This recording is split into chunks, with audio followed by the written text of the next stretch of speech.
Hi all, എല്ലാവർക്കും നമസ്കാരം.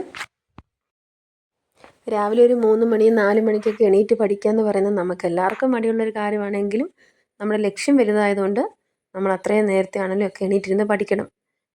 ഞാൻ ഏറ്റവും കൂടുതൽ ഉറക്കളച്ച് പഠിച്ചത് യൂണിവേഴ്സിറ്റി LGSന് വേണ്ടിയിട്ടാണ്. പക്ഷേ അതിൻ്റെ സപ്ലി പോലും വന്നില്ല. പക്ഷേ എങ്കിലും പഠനം നിർത്താതെ മുന്നോട്ട് കൊണ്ടുവന്നുകൊണ്ട് LGSന് മെയിൻ ലിസ്റ്റ് വരെ എത്തി. ഇനിയിപ്പോൾ വരുന്നത് company mode LGS, Bevco, VFI ഇതൊക്കെയാണ് വരുന്നത്. അതിനൊക്കെ വേണ്ടിയാണ് ഇപ്പോൾ പഠിക്കുന്നത്.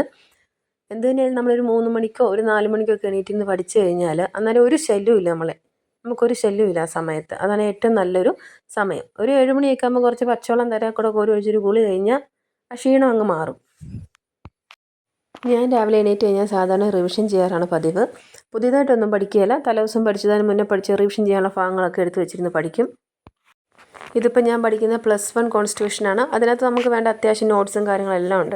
കോൺസ്റ്റിറ്റ്യൂഷൻ ഒത്തിരി നോട്ടുള്ളതുകൊണ്ട് അത് ഞാൻ എഴുതാറില്ല. സാധാരണ കുറച്ചൊക്കെ എഴുതാറുള്ളൂ. അതെല്ലാം പുസ്തകം വെച്ചാണ് പഠിക്കുന്നത്. ആ പുസ്തകത്തിലെ അച്ചടി കുഴപ്പമില്ലാത്തതുകൊണ്ട് നമുക്ക് പഠിക്കാനൊരു ഇഷ്ടമുള്ളൊരു പുസ്തകമാണ് +1 കോൺസ്റ്റിറ്റ്യൂഷൻ. ബാക്കി SRT നോട്ട്സൊക്കെ ഞാൻ എഴുതിയിട്ടുണ്ട്. ഇതൊക്കെ ഞാൻ എഴുതി തീർത്ത പേനയാണ്. എല്ലാം ഇങ്ങനെ സൂക്ഷിച്ച് വെച്ചേക്കുക.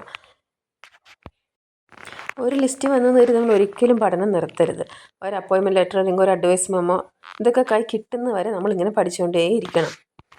ഞാനിത് ഓരോ ദിവസം പഠിക്കുന്ന ഒരു ബുക്കോലിട്ട് എഴുതി വെക്കും. അത് പിന്നെ റിവിഷൻ ചെയ്യുമ്പോൾ അതിൽ ഓരോ ടിക്ക് മാർക്ക് ഇടും. നമ്മൾ എഴുതി വെച്ചേക്കുന്നതിലൊരു കുറഞ്ഞൊരു 3 ടിക്ക് മാർക്കെങ്കിലും വീഴണം.